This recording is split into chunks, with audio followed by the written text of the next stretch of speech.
Библиядан алынган тарих. Исакның улы Яковтан 12 ир бала туган.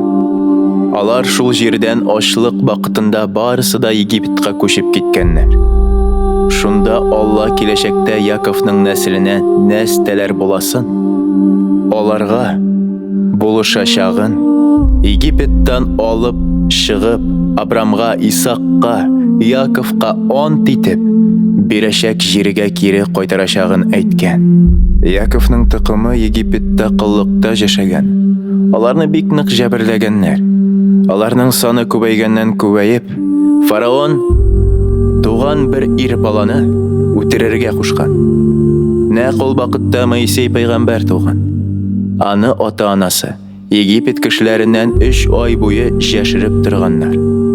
Анасы кәрзинне субалалап, баланы шунда салып, Нил елгасы буендагы камышлар арасына итеп яшергән.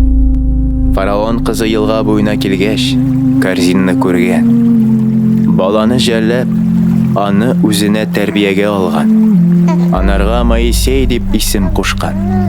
Фараон җортында үсеп, тәрбия алуына карамастан, ул үзенең еврей икәнен онытмаган. Инде үсеп, җегет булгач, Моисей бер вакыт еврейлар арасына килеп, аларның авыр яшәвен күргән. Еврейларны жаклап, бер Египет кешесен үтергән. Шул хәлдән соң фараоннан куркып, Египеттан Мәдиям җиренә качып киткән. Күп еллардан соң Моисей шүлдә сарык көтүен көткәндә, шәнечкеле куакның җануын, җанып бетмәвен күргән.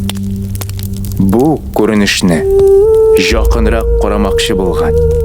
Куак арасыннан Алла фәрештәсе анарга әйткән: "Якын килмә.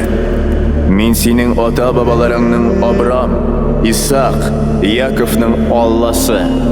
Халкымның Египетта ничек азап чигүен күреп, сыкрануын ишетеп, аталары белән төзегән килешүемне исемә төшердем. Шуңа мин аларны Египет җиреннән алып чыгып, ундырышлы бай, сөт белән бал агып торган җирләргә кертермен." Моисей фараон җанына килеп, Алла әйтүе буенча, Израиль халкын Египет җиреннән чыгарырга кушкан.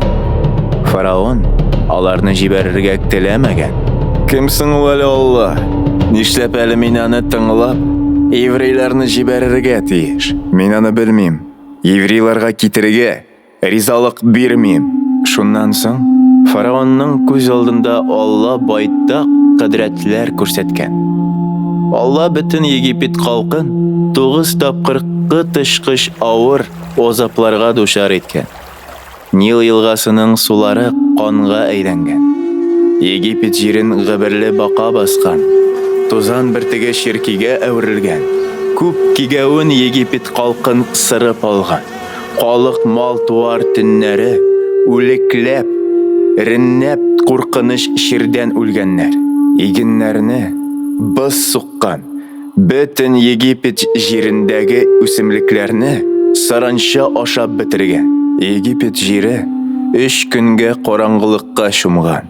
Фараон үзе дә бәла казалардан күп азап чиксә дә, еврейләргә һаман да китәргә ризалык бирмәгән.